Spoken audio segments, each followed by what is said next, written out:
I had been looking forward to Father's Day for weeks. After everything our family had been through lately, job stress, a few arguments here and there, and just time slipping by, I thought this would be the perfect opportunity to bring everyone together again. I hadn't seen my dad in almost 3 months, and even though we talked on the phone, it wasn't the same. I missed him, his quiet presence, his corny dad jokes, the way he always made me feel like everything would be okay, no matter what. So I suggested we go out. Just the family. A nice restaurant, nothing fancy. Just something to make him feel appreciated. After all, my dad never asked for much. A good burger, maybe a cold beer, and the people he loved around the table. That was his idea of a perfect evening. But then came my sister Amber. She's 26, younger than me by 4 years. And ever since she had her daughter Ella 2 years ago, everything has revolved around them. That's not necessarily a bad thing. Kids need love, stability, and attention. But Amber, she's different. She lets Ella do whatever she wants at any time without consequence. And any attempt to bring it up is met with, "She's just a baby. You don't understand because you're not a mom." A week before Father's Day, Amber sent a group message suggesting we all come to her house instead. Takeout, at her place, with her 2-year-old running around and tearing things apart. I hesitated. I wanted to say something, to push back, but my mom chimed in almost instantly. "That sounds lovely, Amber. It'll be cozy and relaxed." And just like that, my idea was overruled. Still, I told myself, at least we'll be together. That's what counts, right? I tried to let go of my disappointment and just be happy to see everyone. I even offered to bring dessert and helped organize a group gift for Dad. I told myself this would still be special, just different. The day came. I showed up with a homemade chocolate cake, my dad's favorite, and a small gift bag with cologne I knew he liked. I parked in front of Amber's house, took a deep breath, and forced myself to smile. Let's make the best of this, I told myself. When I walked in, the living room was cluttered with toys and crumpled tissues. Ella's stuffed animals were everywhere.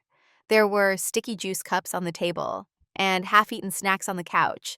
Amber greeted me with a distracted, "Hey," while trying to balance Ella on one hip and 3 takeout bags in the other. Mom was already there, of course, and as soon as Ella saw her, she reached out, squirming and whining to be held by Grandma. Amber sighed, handed her over, and went back to the kitchen. Dad walked in a moment later and gave me a warm hug, telling me I looked great and that he was glad I came. That one sentence made the whole mess seem worth it, for a minute. But that minute was short-lived. Even as I stood there trying to shake off the unease, I could feel something was off. Ella had already started crying because Mom had set her down to go to the bathroom. Amber tried to pick her up instead, and the screaming began, high-pitched, shrill, violent even. My 2-year-old niece began hitting her own mother, kicking and screaming that she wanted Grandma, not you. My dad and I exchanged a glance. He looked tired. A quiet sort of disappointment sat on his face. I knew he wouldn't say anything. He never did. And in that moment, as Ella's cries echoed through the house and Amber stood helplessly, doing absolutely nothing, I had a sinking feeling. This wasn't going to be the Father's Day I'd hoped for. I thought the worst was over when my dad and I exchanged that look, bracing ourselves for a quick meltdown. But I underestimated just how far Ella was willing to go. As soon as Grandma set her down, the little tornado of a girl shrugged free from her arms and sprinted straight into the living room, shrieking at the top of her lungs. I barely had time to step aside before she made a beeline for the coffee table, where the takeout containers sat open like a buffet of chaos. "Ella, no!" Amber called from the kitchen doorway, voice strained. But her warning came too late. With both hands, the toddler flung a hefty scoop of orange curry onto the carpet. The viscous sauce splattered in an arc, droplets landing on my shoes, on Grandma's slippers, even on the corner of Dad's gift bag. To my absolute astonishment, she didn't cry when the curry hit the floor. She laughed. Then she looked at Grandma, who'd instinctively reached for a paper towel, and barked, "Clean it now!" in a tiny, decisive voice that brooked no argument. No please, no hesitation, just an order. Grandma froze, a streak of red creeping up her neck, before she knelt down to pathetically wipe at the mess with one soggy napkin. Amber rushed in, tugging Ella by the arm, but the girl resisted, scraping her fingernails against her own mother's skin, tears pouring down her cheeks as though she'd been grievously wronged. "Stop it, baby, stop it," Amber pleaded. "You'll hurt Grandma's feelings." "I want Grandma!" Ella wailed, and with a sudden flash of defiance, she shoved her mother's chest, knocking Amber backward into the armrest of the couch. Amber stumbled but caught herself, her face flushing with frustration and embarrassment. My mom, looking stricken, dabbed at the spilled curry while simultaneously murmuring, "It's okay, sweetie, Grandma's got you." But Ella's gaze never left her mother. She stomped her foot, sending a small pile of fries tumbling off the coffee table and across the wood floor. Then, leaning down, she scooped a handful of fries and threw them one by one, laughing as they skittered away. My dad stepped forward, placing a gentle hand on Amber's shoulder. "Honey, let's just sit down and eat.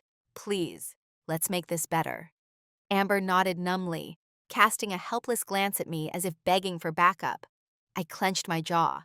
I wanted to tell her she'd lost all authority the moment she surrendered to her daughter's tantrums. Again. But I bit back the words, reminding myself that this was her child. Her choice. We finally forced our seats around the dining table, a low glass-top piece that bore the scars of many family gatherings past. The takeout was spread out. Chinese noodles, spring rolls, a container of General Tso's chicken glistening under the overhead light. I placed my cake on the counter, waiting for the right moment to bring it out. But every time I reached for a plate, Ella would charge at the table and hurl it off like a cat batting at a toy. My noodles ended up on the floor twice. Dad's beer glass tipped over when she yanked at his shirt. Grandma's water cup shattered, sending jagged shards across the tile. Each time, she'd stare at Grandma and demand, "Clean it now!" Her tiny voice compounded by the sheer absurdity of the command. I watched Amber shrink in her seat. She looked at her mother with eyes that were part shame, part exasperation, and most heartbreakingly, guilt. For a moment, I thought she might finally step in, discipline her daughter, set a boundary. But instead, she sighed, "Ella, we don't do that." Ella responded by throwing her fork at Amber's shoulder, screaming like she'd been stabbed. Amber flinched, her lunch forgotten as she cradled her arm.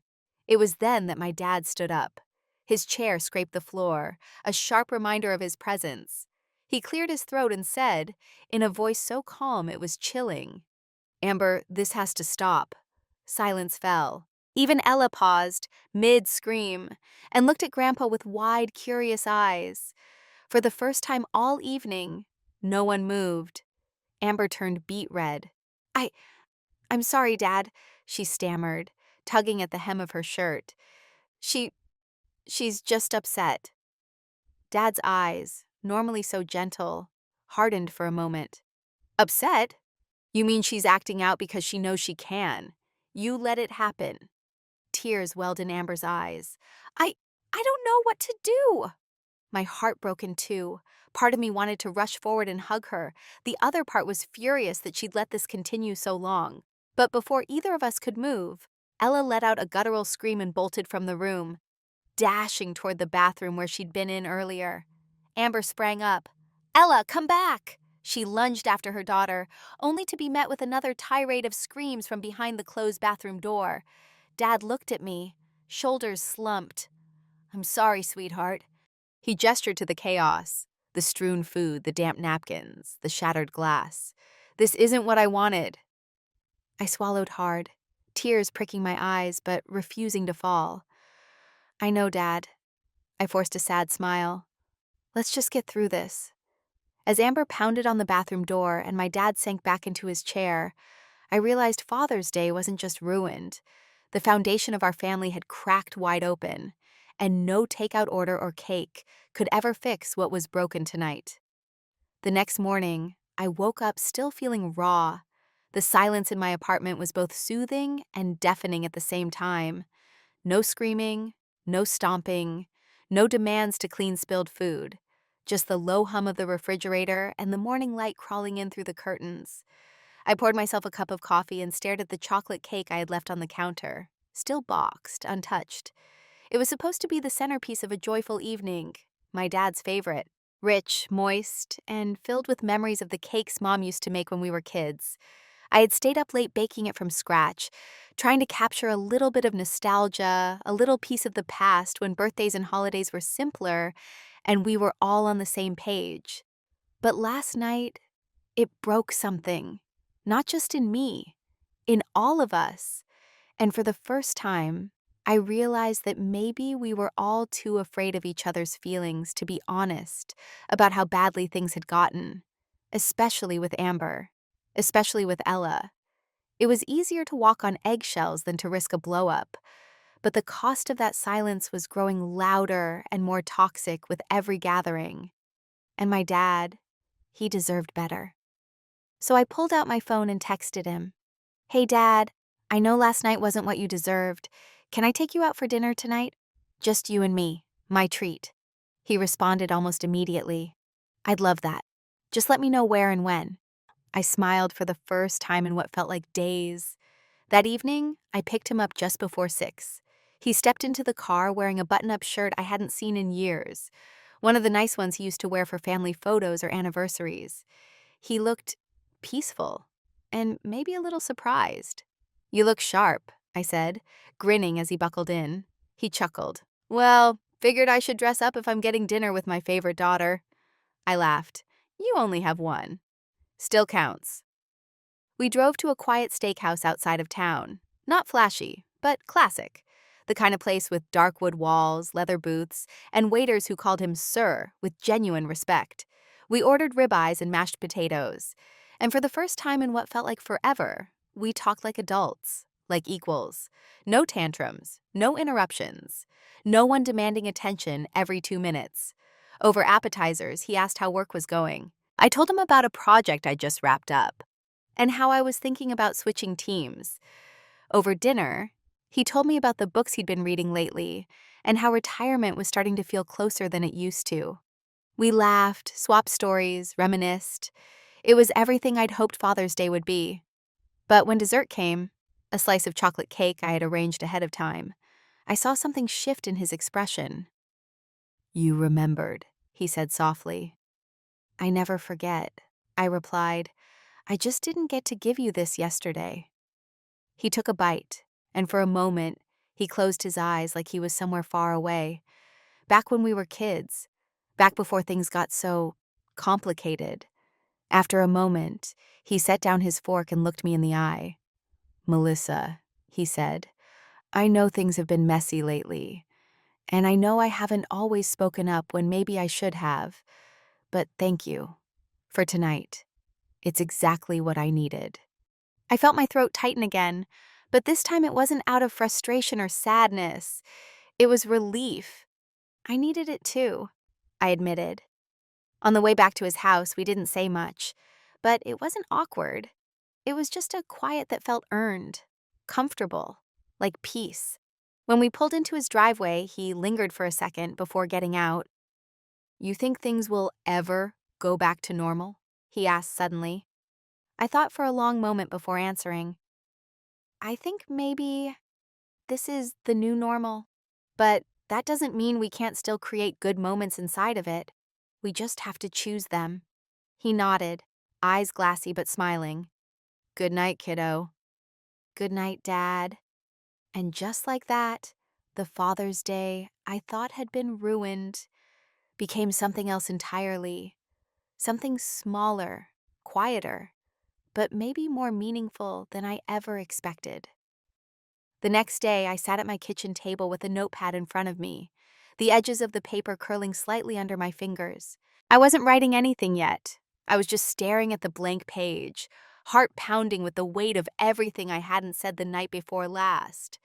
The steakhouse dinner with Dad had been perfect in its own quiet way, but the silence from the rest of my family since then? Deafening. No texts from Amber. No check-ins from Mom. Not even a photo recap in the group chat like we usually did after holidays. It was as if we'd all mutually agreed to sweep the night under the rug. Again. Only this time, I wasn't willing to do that. Because if I didn't say something now, I knew how it would play out. Christmas would come. Ella would throw another fit.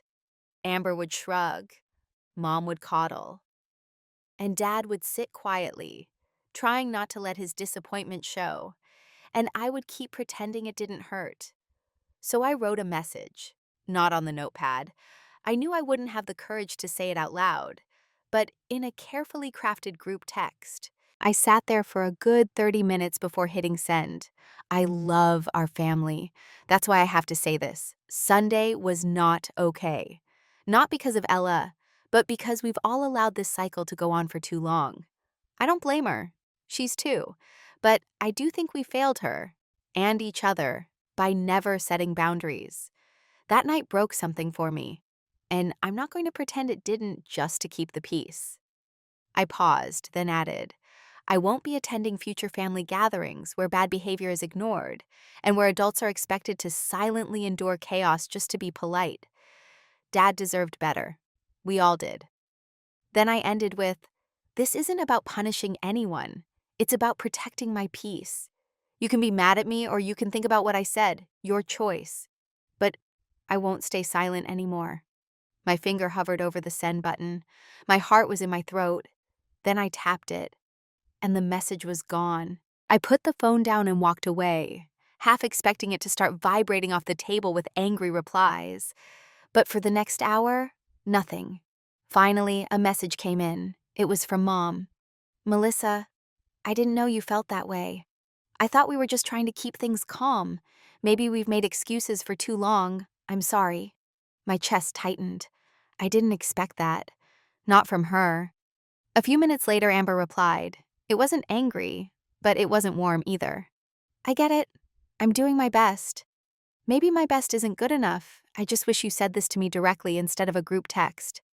I stared at the message, feeling a tangle of guilt and relief. Then I typed back. I didn't want to shame you. I wanted accountability. There's a difference. And that was the end of it. No one else responded. No deep discussion. No resolution.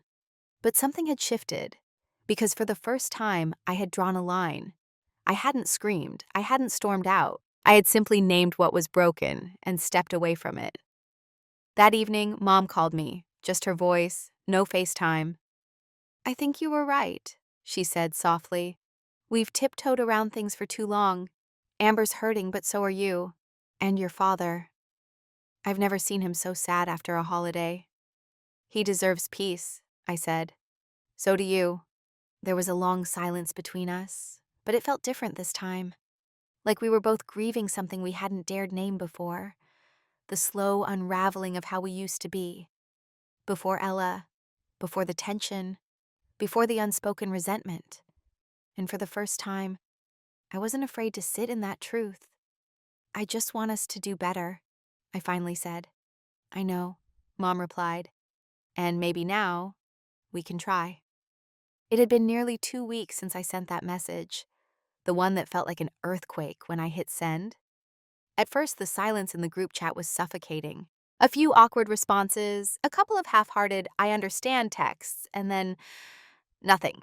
No memes from Mom, no check-ins from Amber, no casual updates about Dad fixing something in the garage or Grandma's garden blooming again. It felt like I'd pressed pause on my family.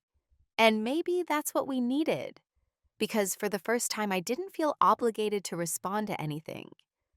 I didn't feel like I had to perform the good daughter role or pretend the last holiday hadn't cracked something deep inside me. I gave myself permission to step back. And it wasn't dramatic or loud. It was quiet, intentional. I still talked to my dad, privately. He called every few days just to say hi, to tell me what book he was reading, or how the neighbor's new dog kept digging under the fence.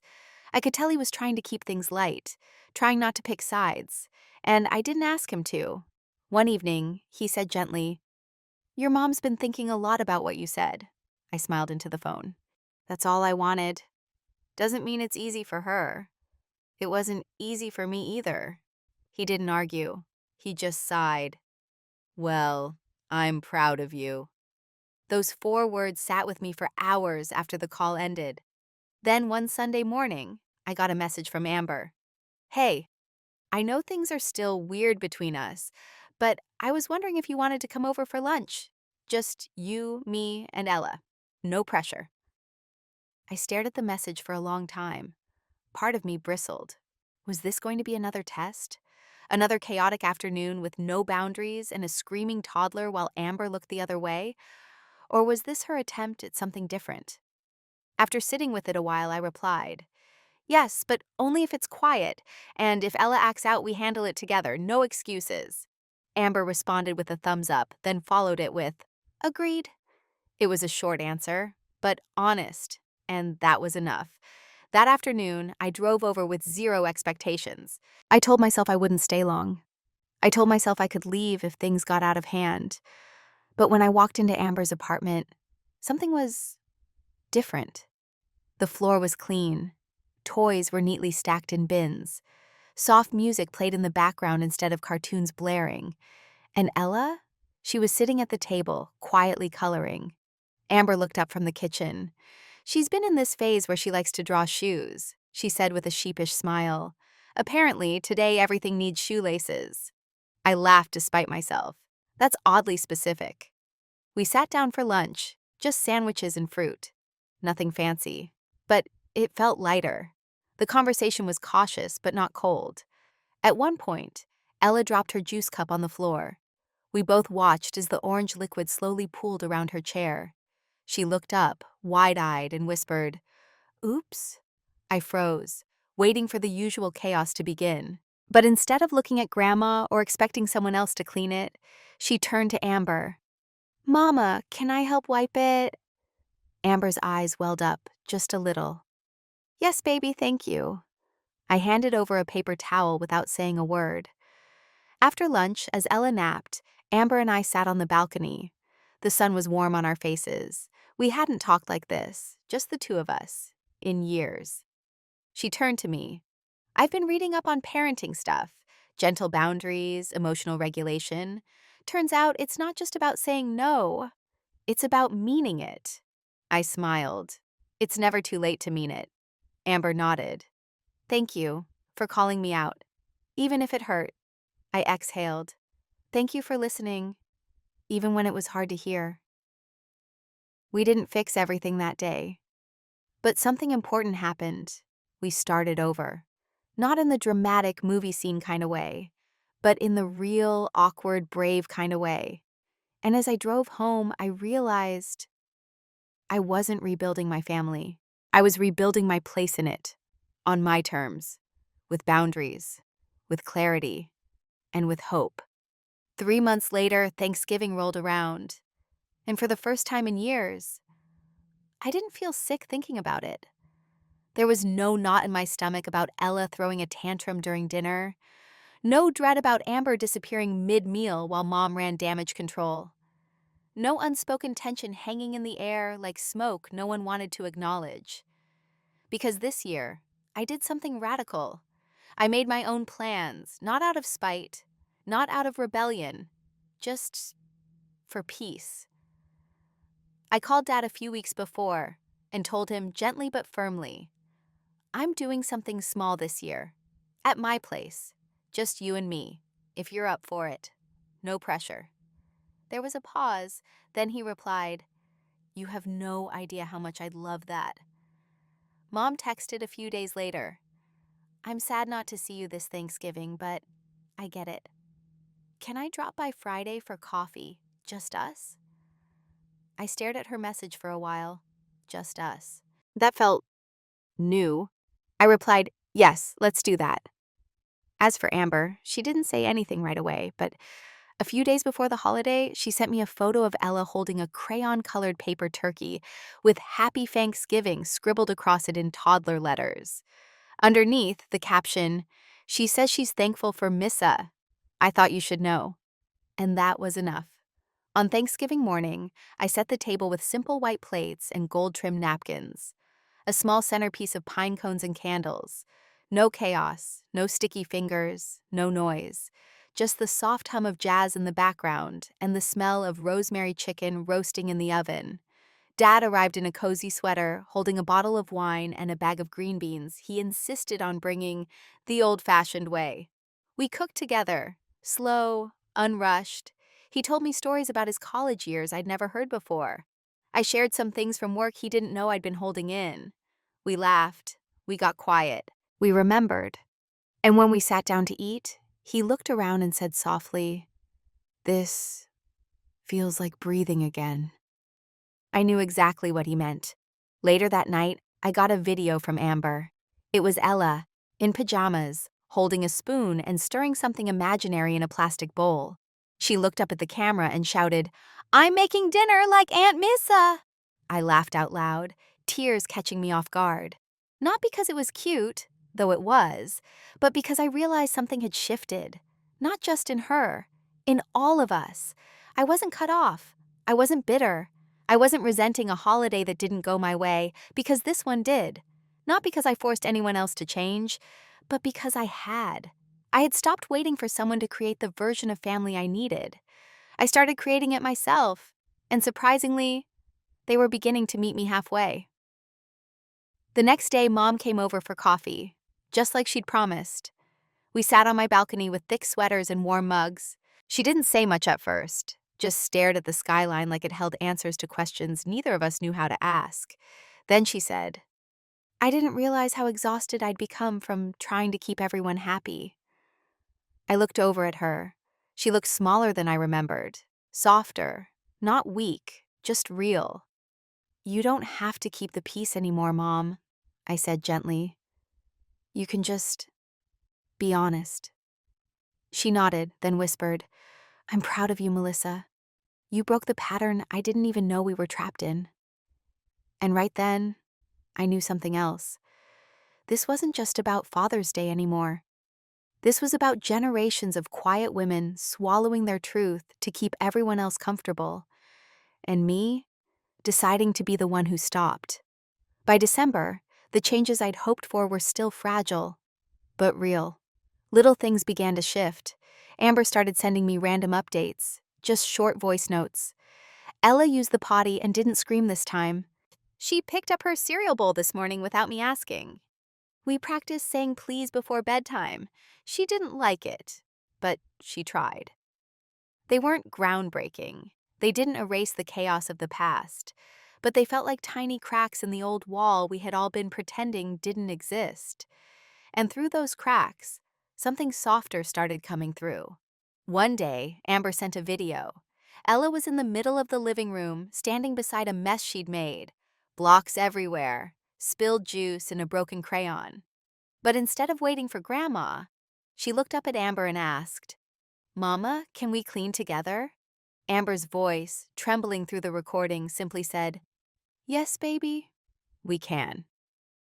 And when I tell you I cried, I mean the kind of tears that come when you realize maybe, just maybe, all that fighting for peace was finally turning into something that felt like peace. Later that week, Amber invited me over again. This time it wasn't phrased like a trap. No vague, "drop by if you want." Just a clear, simple, "We're making cookies Saturday afternoon. Ella wants you here, so do I." I took a breath before replying. "I'll come. Just a few hours, okay?" "That's perfect," she wrote. And it was. That Saturday, I stepped into her apartment and noticed the difference right away. It wasn't spotless.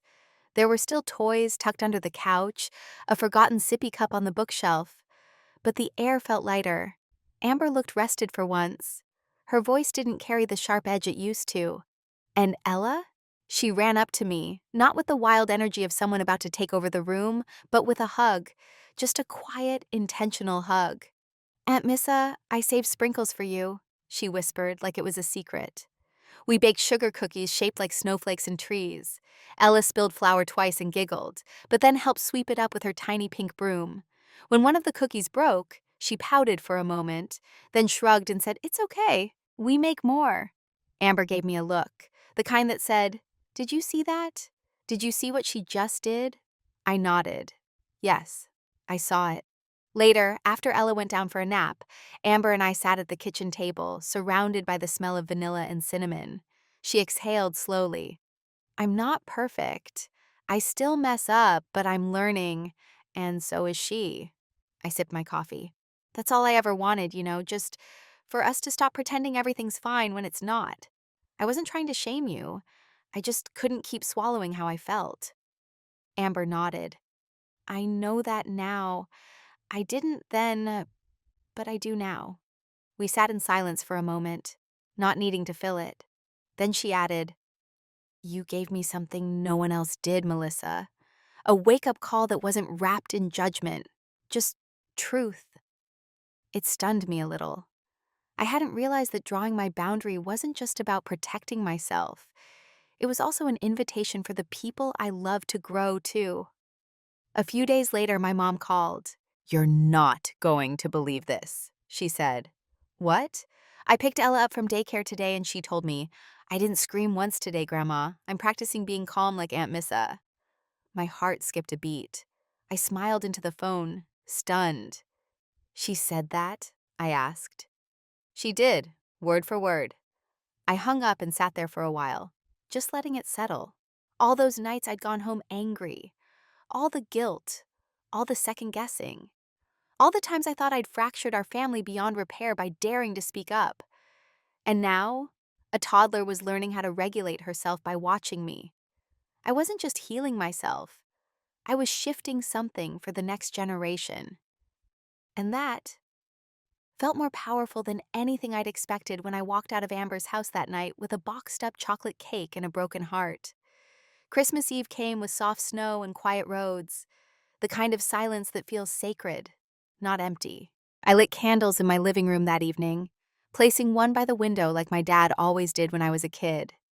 He used to say it was for all the people still finding their way home. This year, I realized I had been one of those people. I wasn't lost anymore. Not to myself, not to my family.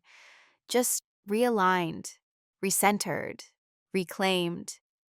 Amber had invited everyone to her place for a small gathering. This time, she made the invitation without assumption, without pressure.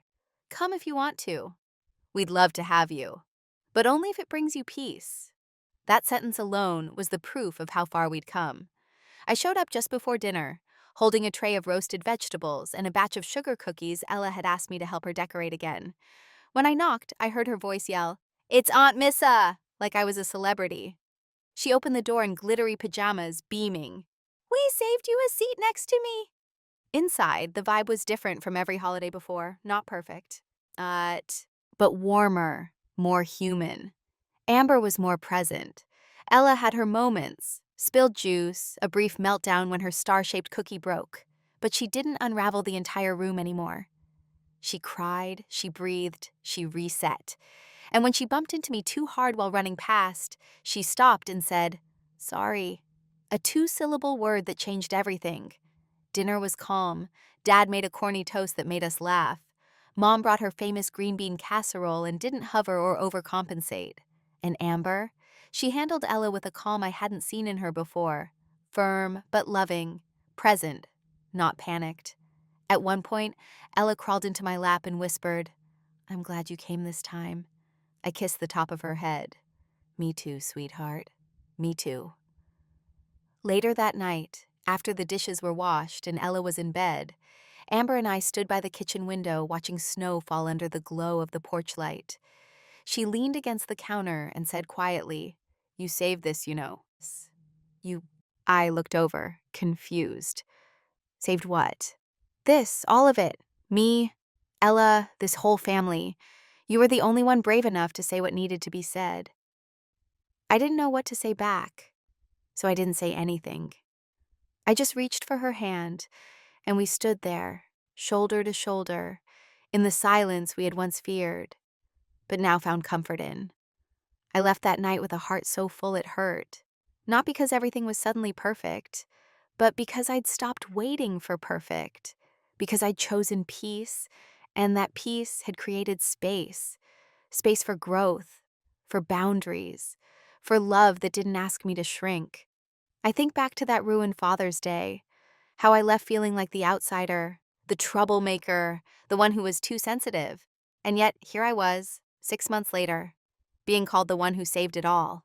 Not by fixing them, but by finally refusing to betray myself. So if you're watching this and you've ever felt like the one who sees the cracks that no one else will talk about, if you've been labeled as dramatic or too harsh just for drawing a line. If you've ever left a family gathering in tears, wondering, am I the only one who sees this isn't okay? You are not alone. You're not broken. You're becoming. And sometimes the bravest thing you can do for the people you love is to stop pretending everything is fine so that one day, maybe, just maybe, it finally can be.